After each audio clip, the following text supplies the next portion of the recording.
kuatkan tekad, kuatkan hati.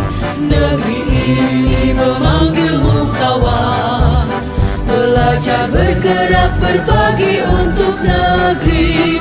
Guru penggerak majukan pendidikan.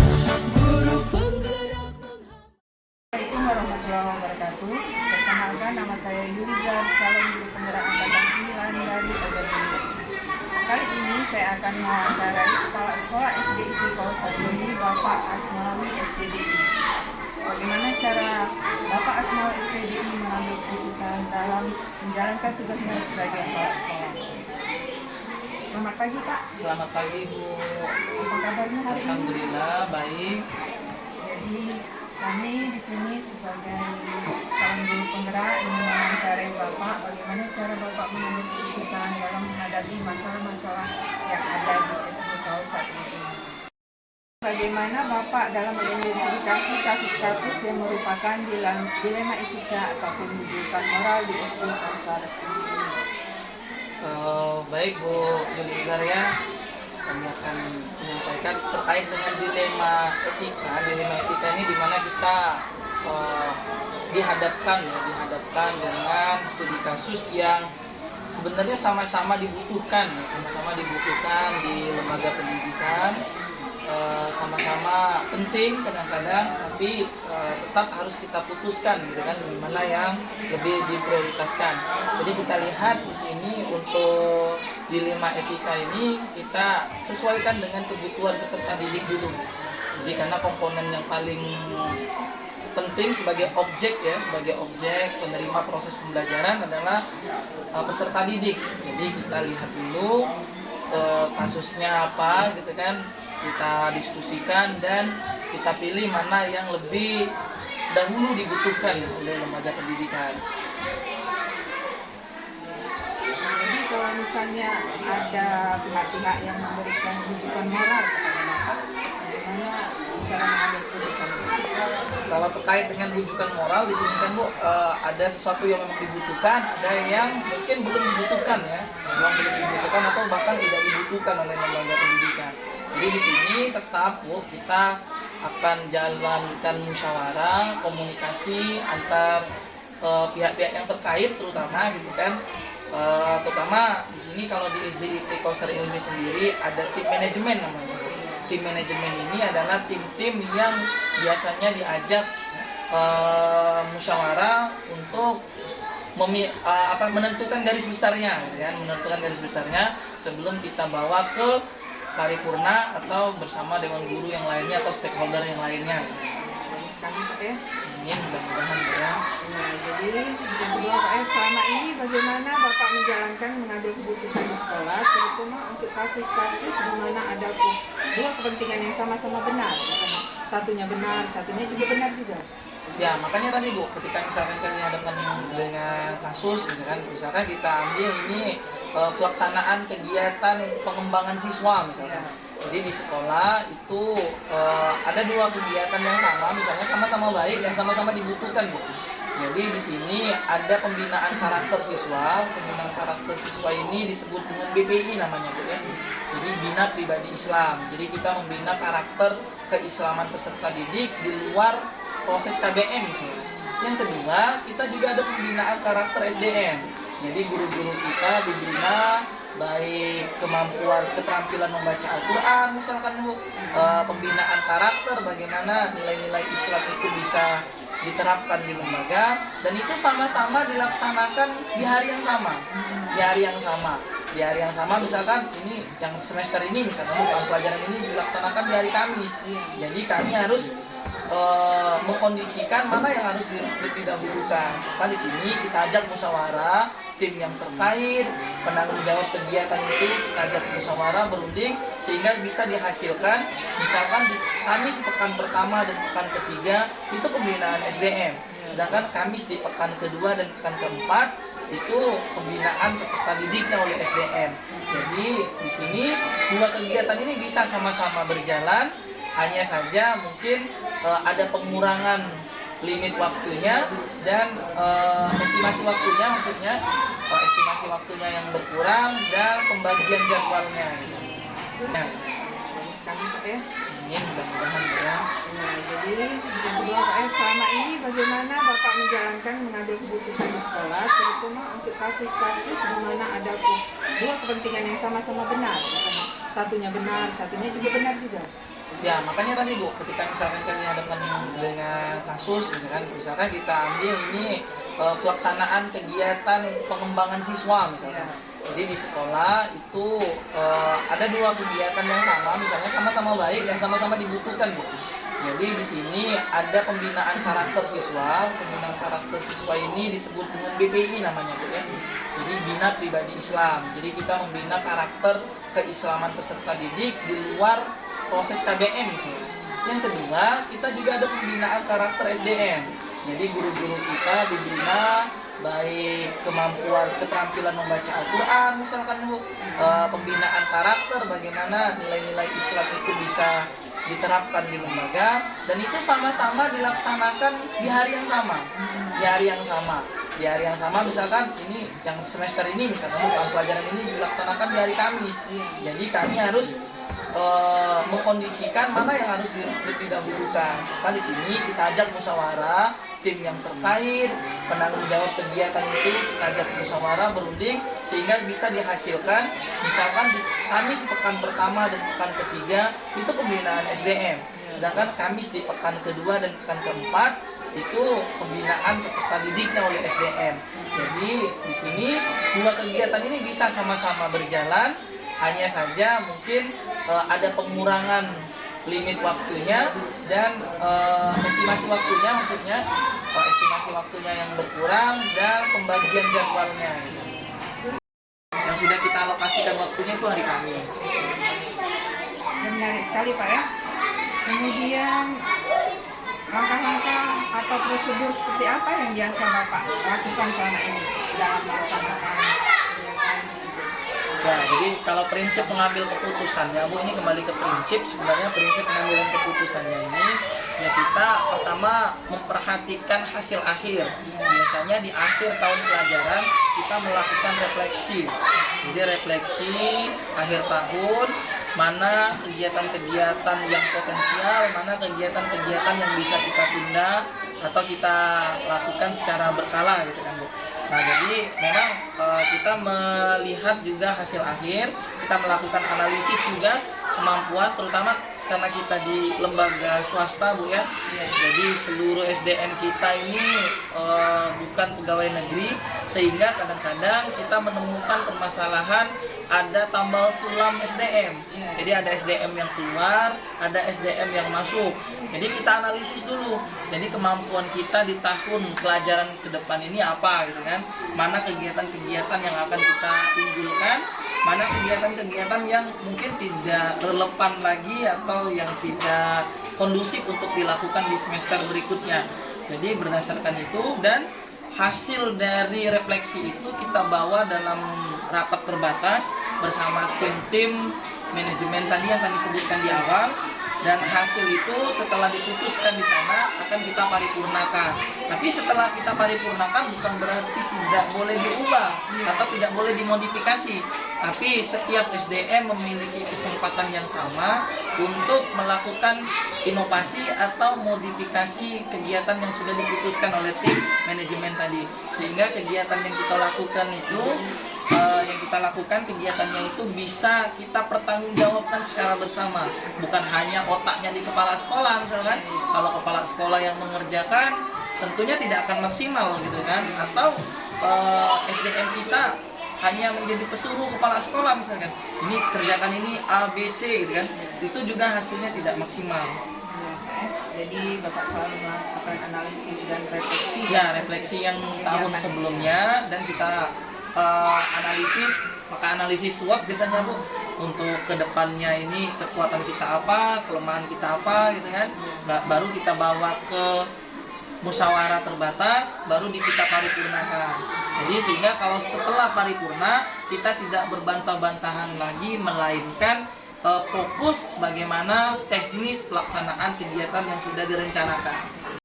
Misalnya ada siswa ini jarang masuk sekolah, kemudian siswa ini nilainya kurang, tetapi lain, siswa ini kalau misalnya kita tidak luluskan, dia akan masa depannya akan bagaimana seperti itu. Bagaimana cara mengatasi kasus-kasus seperti ini? Ya, alhamdulillah Bu ya, untuk di SDIT ini kita lakukan prosedur untuk siswa-siswa yang bermasalah, misalkan terutama bermasalah di kehadiran, misalkan di kehadiran. Jadi kalau ada masalah di kehadiran ini Bu, kita memanfaatkan kemajuan teknologi sekarang, misalkan komunikasi antar gurunya yang bersangkutan dengan orang tua wali ini berjalan dengan mudah. Mengapa dikatakan berjalan dengan mudah? Karena kami memberikan akses kemudahan kepada wali murid, karena wali murid banyak mungkin kesibukan lainnya, karena mayoritas peserta didik kita ini adalah orang tuanya berprofesi sebagai pegawai, pedagang Bu biasanya, dan seperti itu. Sehingga untuk misalkan komunikasinya harus tatap muka langsung itu agak sulit. Sehingga kita manfaatkan misalkan pesan melalui aplikasi WhatsApp. Tetapi kalau misalkan seandainya sakit ini Bu, seandainya sakit atau dirawat gitu kan, dirawat di rumah sakit, jadi kan otomatis biasanya tidak bisa bersekolah. Nah, sehingga ketika misalkan ada kasus seperti ini, lebih dari 3 hari dia tidak masuk, maka kita akan melakukan kunjungan atau home visit, baik ke rumah yang bersangkutan, mahasiswa tersebut, maupun ketika dia dirawat di rumah sakit, kita akan besuk di rumah sakit, kita akan lihat bagaimana kondisinya. Nah, ketika ada pelajaran-pelajaran yang ketinggalan misalkan, maka di situ saat dia masuk nanti akan kita usahakan bagaimana mereka agar seluruh komponen penilaian itu tetap masih bisa dilaksanakan. Nah, ada lagi misalkan kasus dia izin kalau izin dalam waktu yang cukup lama, kadang-kadang kami pernah menemukan kasus ketika ada orang tuanya mau melahirkan, sedangkan anaknya masih di kelas 1 SD gitu kan Bu, dan melahirkan ini di Papua, di Papua, sehingga tidak ada yang ngurus karena keluarganya ada di Papua gitu kan, semuanya ada di Papua. Nah, jadi sehingga kita ambil langkah bagaimana caranya agar anak ini lebih dari 2 pekan tidak bersekolah. Jadi tetap kita berikan tugas, kita kontrol tugas yang kita berikan, karena walaupun ibunya sedang mengurus anak pasca melahirkan, tapi kan masih bisa biasanya Bu memanfaatkan teknologi ini. Jadi kasus ini ada keuntungan tersendiri sebenarnya untuk bisa kita pembelajaran semi daring gitu. Jadi tugas-tugasnya tetap dilaksanakan, gurunya memberikan pengarahan lewat voice note, tetapi mungkin tidak bisa sama waktunya karena di satu sisi harus memperhatikan anak tersebut yang tidak bisa bersekolah langsung, di sisi yang lain anak-anak yang ada di dalam kelas juga tidak boleh terbengkalai. Jadi gurunya mensiasati bagaimana hari itu pokoknya pembelajaran itu harus tersampaikan dengan anak yang izin, tapi dengan catatan orang tuanya memang sudah menghadap terlebih dahulu sebelum berangkat. Untuk melaksanakan proses kegiatan tersebut yang direncanakan. Kalau yang direncanakan, kalau kita ketemu dengan permasalahan seperti ini, biasanya ini sifatnya insidental kan ya. Nah, jadi bersifat insidental sehingga kadang-kadang memang belum bisa kita rencanakan secara matang, tetapi kata kami tadi, alhamdulillah kita pernah dihadapkan dengan pembelajaran full daring, sehingga untuk pembelajaran yang sekarang itu bisa kita siasati, masih bisa kita manfaatkan. Kalau dulu kan kita belum kenal dengan Zoom, belum bisa memanfaatkan Google Meet, atau belum bisa memanfaatkan Google Classroom, ya kan? Tapi sekarang kan bisa, gitu kan, sudah bisa dimanfaatkan. Jadi ada jadwalnya Pak ya? Ya, kita tetap Bu, ketika orang tuanya menghadap, kita berikan jadwal pembelajarannya seperti apa, nanti baru untuk tahap pelaksanaan sehingga guru bisa menyesuaikan dan orang tua juga bisa menyesuaikan. Bagus sekali Pak ya. Yang pertanyaan terakhir Pak. faktor-faktor apa yang selama ini mempermudah atau yang membantu Bapak dalam mengambil keputusan dalam kasus-kasus tersebut? Ya, sebenarnya faktor yang mempengaruhi tadi, yang pertama sebenarnya kesulitan dari tim manajemen. Jadi tim manajemen yang kita tugaskan dan kita bebankan tugas amanah ini, ya mereka sama-sama berpikir. Jadi tidak hanya mengandalkan kami selaku pimpinan, melainkan mereka juga ikut berpikir. Dan kita sangat mengapresiasi pemikiran-pemikiran dari SDM tersebut. Jadi itu yang pertama, itu yang menjadi penguat dalam hal mengambil keputusan. Jadi mereka yang ditunjuk sebagai tim SDM, mereka ikut merumuskan. Jadi bukan rumusan, bukan copy paste dari apa yang kami pikirkan, melainkan kami ikut menuangkan pikiran ke dalam tim. Tim juga ikut menuangkan pikiran-pikirannya, sehingga kita ramu, kita diskusikan, kita musyawarahkan, barulah kita bisa mengambil keputusan. Jadi saya selaku pimpinan agak tenang karena tidak selalu dikambing hitamkan pimpinan gitu kan. Jadi selalu dan efek baiknya kepada SDM merasa lebih dibutuhkan gitu kan. Mereka dibutuhkan dan memang betul apa yang mereka pikirkan itu ikut kita ramu dan kita dalam proses pengambilan keputusan tersebut. Bagus sekali Pak ya, ternyata Bapak selalu berkolaborasi dengan pihak-pihak yang ada di sekolah ini. Ya itu saja Pak ya, terima kasih atas wawancaranya. Kami berdua juga merasa bahwa wawancara kali ini menambah ilmu pengetahuan kami. Nah, ini sama-sama belajar Bu ya kita, mudah-mudahan. Semoga kedepannya SD Pelosok ini menjadi SD yang maju, yang terkenal dan dapat mendidik anak-anaknya menjadi yang terdepan. Amin ya rabbal alamin. Terima kasih Pak ya. Sama-sama Bu, terima kasih kembali. Assalamualaikum warahmatullahi wabarakatuh. Waalaikumsalam warahmatullahi wabarakatuh.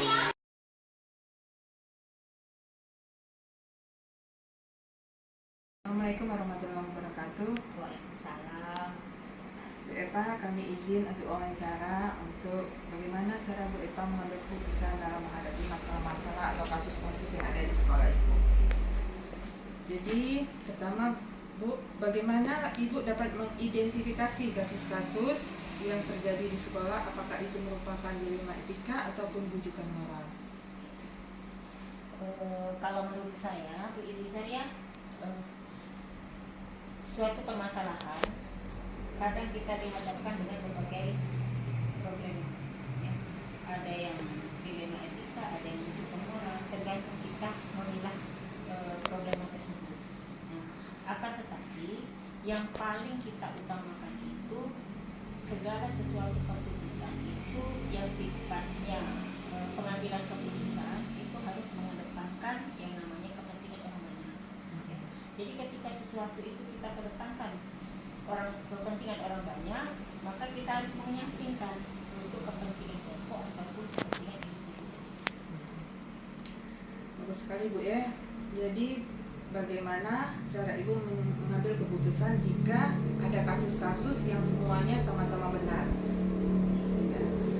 Saya contohkan ya yang terjadi di sekolah kita ketika pengambilan keputusan saat penentuan rapat kenaikan kelas. Tentunya di situ ada berbagai prinsip yang dipegang oleh guru sebagai ketentuan untuk syarat naik kelas. Nah, akan tetapi di antara sekian syarat itu ada hal tertentu yang membuat kita bahwa itu harus diambil keputusan, tapi ketika kita ambil keputusan akan muncul problema yang lain, yaitu moral tadi. Nah, contoh, siswa dalam suatu kriteria tertentu dia dinyatakan oleh guru tadi misalnya tidak memenuhi kriteria dalam syarat kenaikan kelas. Akan tetapi ketika siswa tadi kita putuskan bahwa dia tidak bisa memenuhi syarat tadi, muncul problema. Ketika siswa itu dinyatakan tidak bisa memenuhi tadi, munculnya misal anak itu besar kemungkinan tidak mau melanjutkan sekolah lagi. Artinya ketika kita sudah memutuskan dia tidak naik, muncul masalah baru bagi si anak ketika dia tidak bisa naik kelas tadi, otomatis dia akan berhenti dari sekolah. Nah itu yang kadang membuat hati kita terkejut, akan menyimpang dari keputusan tadi. Akan tetapi itu kan merupakan suatu pembelajaran bagi kita untuk kedepannya, bagaimana cara kita menggali si anak tadi agar si anak tadi tidak mengulangi kesalahan yang berikutnya. Ya, benar sekali Bu ya. Kemudian langkah-langkah yang Ibu ambil dalam mengatasi masalah tersebut. Langkah-langkahnya tentunya dihadapkan dalam masalah tersebut, ya kita harus bijak dalam mengambil suatu keputusan.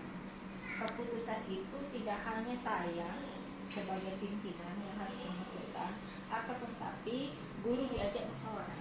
Jadi kedepankan musyawarah. Jadi ketika kita saya misalnya mengungkapkan suatu masalah tadi ke guru, jika si anak itu tidak naik, akan muncul masalah seperti itu. Maka bagaimana solusi? Saya lemparkan ke guru. Bagaimana solusi ke yang dimiliki oleh guru untuk mengatasi anak yang seperti itu? Apakah kita tetap bertahan untuk tidak dinaikkan atau siswa tadi dibantu? Nah, ketika akan ketemu jawabannya si guru, beberapa guru, karena ini merupakan keputusan rapat, guru ditanya, ya kadang yang namanya guru itu akan muncul hati nurani, ya kasihan si anak itu seandainya dia tidak bisa naik kelas, ya dia akan putus di tengah jalan. Nah naluri kita sebagai guru tentunya berbeda, ya biasanya si guru tadi ya melalui musyawarah terbuka tadi, harus terbuka, ya kita semuanya harus bertanggung jawab penuh, ya untuk menggali ya potensi yang ada pada si anak, bagaimana dia itu bisa sampai muncul perilaku yang menyimpang tadi. Berarti itu yang harus kita luruskan tadi. Meluruskannya itu atas kesepakatan bersama-sama. Bagaimana si anak tadi yang tadinya misalnya banyak perilaku menyimpang, sekarang kita luruskan tadi dengan bekerja sama dengan si guru-guru yang ada di sekolah tersebut. Iya Bu, jadi Ibu selalu berkolaborasi dengan pihak-pihak yang ada di sekolah. Kemudian hal-hal apa saja yang efektif dalam mengatasi hal tersebut? Efektifnya. Yang efektifnya pertama, yang tentunya yang kita kedepankan itu musyawarah. Karena kita tidak bisa menyimpulkan sendiri, membuat keputusan sendiri tanpa kita bermusyawarah dengan guru-guru yang ada di lingkungan sekolah. Jadi utamakan atau kedepankan musyawarah. Jadi Bu, tantangan yang Ibu hadapi yang selama ini terjadi apa tidak? Tantangan yang dihadapi tentunya banyak, ya. Ketika kita berani mengambil keputusan yang seperti itu bersama dengan guru, tentunya tantangan berikutnya kita harus lebih lebih ekstra lagi memperhatikan perilaku si anak tadi, jangan sampai dia menyimpang untuk ke berikutnya lagi. Jadi betul-betul harus bekerja keras bersama guru agar perilaku-perilaku yang banyak menyimpang dari si anak itu bisa kita luruskan dengan menggali potensi yang ada di diri mereka tadi. Apa yang menjadi hambatan mereka saat belajar, itu yang perlu diketahui. Ya. Jadi apakah ada jadwal untuk pelaksanaan untuk penyelesaian kasus-kasus tersebut? Dijadwalkan? Dijadwalkan maksudnya? Ada jadwal sebulan sekali atau langsung dilaksanakan atau bagaimana? Tentunya hal yang seperti itu harus bekerja sama, ya turunannya saya mengambil bekerja sama, misalnya mulai dari wakil kepala sekolah, kemudian guru BK, kemudian wali kelas, baru terakhir guru yang mengajar di kelas tersebut. Jadi ketika semuanya sudah berkolaborasi untuk mengetahui trik-trik apa saja yang harus dilakukan oleh guru agar bisa keinginan siswa untuk belajar lebih nyaman di sekolah itu bisa terpenuhi. Jadi kita harus yang namanya kerjasama itu mulai dari atas sampai ke bawah. Menarik sekali ya. Pertanyaan terakhir, faktor-faktor apa yang bisa membantu Ibu dalam mengatasi permasalahan yang ada di sekolah seperti yang Ibu sebutkan tadi? faktor. Jadi Bu pertanyaan terakhir, faktor-faktor yang mempermudah Ibu untuk mengambil keputusan dari permasalahan tersebut. Hal yang paling mudah bagi saya untuk membuat suatu keputusan itu tentunya keputusan itu dilakukan secara bersama-sama, kemudian dengan musyawarah dengan guru, sehingga tidak salah dalam mengambil suatu keputusan. Kalau saya sendiri yang mengambil keputusan, nanti akan muncul bentrok di antara berbagai pihak tadi. Akan tetapi ketika masalah itu kita atasi dengan cara kerjasama, musyawarah bersama-sama tadi, berarti kesimpulan itu atau keputusan itu sudah kita putuskan secara melalui musyawarah bersama-sama, tidak hanya satu pihak. Ya, menarik sekali Bu ternyata Ibu sudah berkolaborasi dengan segala pihak yang ada di sekolah. Terima kasih Bu atas waktunya. Kami ucapkan semoga kedepannya SMA Negeri Tanjung Raja ini semakin ke depan dan selalu maju dan siswanya semakin banyak untuk kedepannya. Terima kasih Bu. Wassalamualaikum warahmatullahi wabarakatuh. Waalaikumsalam.